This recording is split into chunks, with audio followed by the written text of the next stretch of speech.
здравствует наш суд! Самый гуманный суд в мире! Дүйнөдөгү эң гумандуу сот системасы Советтер Союзу учурунда да болгон эместигин Кавказ туткун тасмасындагы какшыктуу үзүндүдөн байкадыңыздар болуш керек. Эми суроону башкача коелу. Советтер Союзунун чеңгейинен ажырап чыккан эгемендүү Кыргызстанда чыныгы сот реформасы барбы? Чындыгында бул талаш маселе. Бул суроого бар деп дагы, жок деп дагы жооп айтууга кыйын. Мен бар кезде жакшы эле мен кеткен соң баарын талкалашты деген маанидеги армангуу бийликте турганда башкача, кеткен соң башкача сайроо көрүнүшкө айланып бараткандай. Туңгуч президент Аскар Акаев өзүн бийликтен оодара тарткан Курманбек Бакиевди күнөөлөйт. Начар авантюристтерди ушундай саясий жаныбарлар деп, саясий жапай адамдарды деп, жапай жаныбарлардын иренчүүгө болбойт, алар кандай болушунча кабыл алыш керек. Ура-уралаган адамдардын күшаасы менен бийликке келген Курманбек Бакиев бийликке келгени муну жасайм, аны жасайм деген албан ниеттеринин арасында сот реформасы деген амбицияда жок эмес эле. Көксөгөн реформа болдуу жокпу? Айтоор аны оодара тарткан бийлик, Бакиевдик бийлик элдин канын төккөн, элдин жон терисин шылып, тарифтерди көтөргөн бийлик катары эмдигиче айыптап келет. Ал эми Курманбек Бакиев болсо өзүн ээрден шыпырган Атамбаевдик бийликтин тушунда такыр соттук акыйкаттык жок жана болгон эмес деп эсептейт. Почему нет? Потому что сегодня в Кыргызстане нету справедливого суда. Убактылуу болсо да бийликтин жүгөнүн кармап калган убактылуу өкмөттүн тушундагы убактылуу президент Роза Отунбаева да соттук реформа кылбасак болбойт, соттордун таза эместеринен арылбасак болбойт деген дымагын катуу камчылады. Сотторду тандап алуу боюнча сынак өткөрүп, калтырап титиреген соттордун астында үстөккө-бөстөк суроо берген экзамен алгычтардын сүрү элдин эсинен чыга элек болушу керек. Экс деген сөздү түшүнөсүзбү да? Территория-то понятно, да? Вот какие нормы? Экс это, ну? Ал эми бул мурунку 5-канал жамаатындагы кабарчынын Атамбаев президент болуп турган кездеги сот реформасы боюнча кеңештин жыйындагы максаттары, пландары тууралуу баяндаган репортажы. Атамбаев соттук реформанын максаты соттордун өз ишин объективдүү акыйкат аткарылуусуна мажбурлоо экенин айтып жатат. Может быть, грубовато заставлять судей исполнять правосудие объективно и справедливо. Сот системасы суверендүү Кыргызстандын буга чейинки бийликке келген кеткен президенттеринин эң башкы ураандарынын бири болгонуна карабастан, ал чынында толук ишке ашкан жоктугун айткандар дагы бар.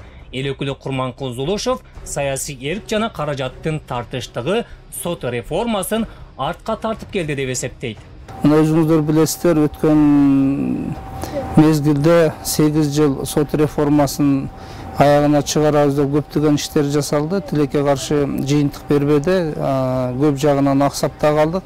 Азыркы өлкө башчы президент Сооронбай Шарипович дагы ошол сот реформасын колго алды. Бүгүнкү күндө колго алып, мына Чети кодексте 1-январдан баштап токтоо ишке киргизилсин деп саясий эрк менен ишке киргизип, азыр укук коргоо органдары сот системасы иштеп жатат. Соттук реформа, ичкен жегендерди кустуруу, акыйкат соттоо маселеси 2010 жылдан кийинки кырдаалда кыйла күчөдү. Атамбаевдик бийликтин тушунда сот органдарын, бейөкмөт уюмдарды, ошондой эле парламент өкүлдөрүн бул демилгеге активдүү аралаштыргансыган аракеттер жана каалоолор болгонсуду.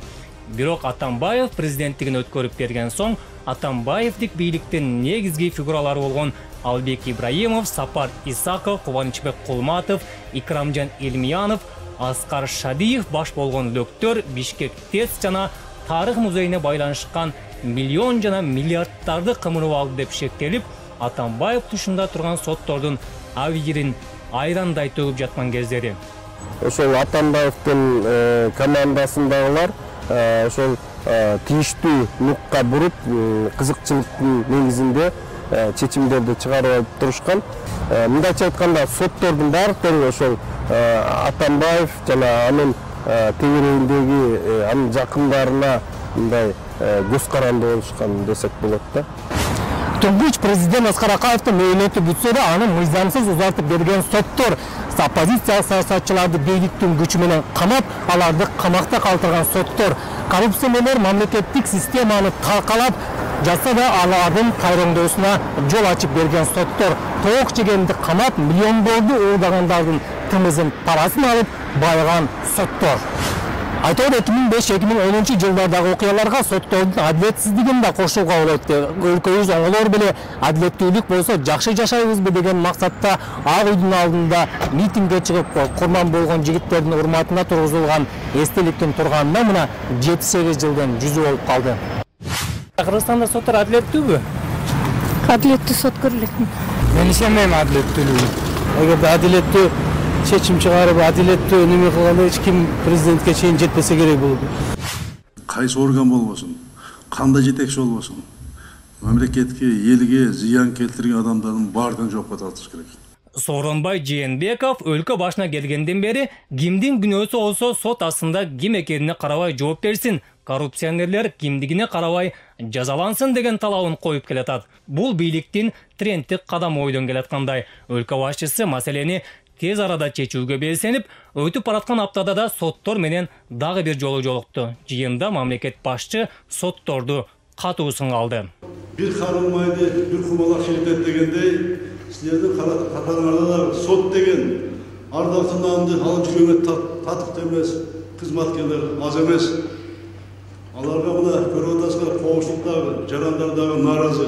Президент Сооронбай Жээнбеков сотторго эмне керек болсо баарын берүүгө, адилеттүү сот реформасын калыптандыруу үчүн баарына даяр экендигин билдирди.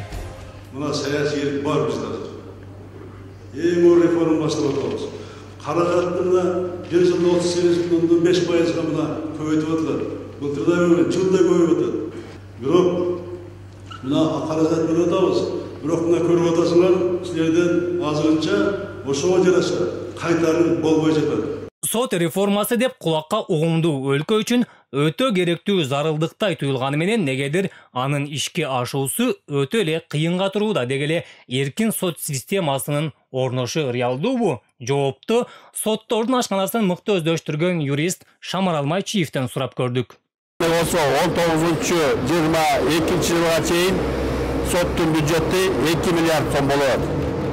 Мунун баарын мына санаса реформа деп эсептесе болот да. Андан башка акыркы жылдары соттун имараттары оңдолуп жаны салынып атат. Соттук реформа ар бир бийликтин тушунда көбүнесе саясий тараза менен өлчөнүп келгени рас. Маселен, мурдагы бийликтин тушунда камалган саясий туткундарды камактан чыгаруу же чыгарбоо маселесинде негизги сөймөй экс-президент Алмазбек Атамбаев эмес, учурдагы өлкө башчы Сооронбай Жээнбековго карай багытталып атканы байкалат. Саясаттануучу Табыл Дакировдун оюнча, мурунку бийлик учурунда чыгарылган чечим азыркы өлкө башчынын башына ашыкча жүк болууда. Мисалы үчүн башка өлкөлөрдө деле ушундай куугунтуктар менен камалган саясатчылар болгон, 1-2 кишиден болгон, а бизде болсо 30-33 чейин чыгып атпайбы. Ошондуктан буларды акырындык менен баягы эркиндикке чыгарып, ошондой жолдорун юристтер таап чыгарыштары керек.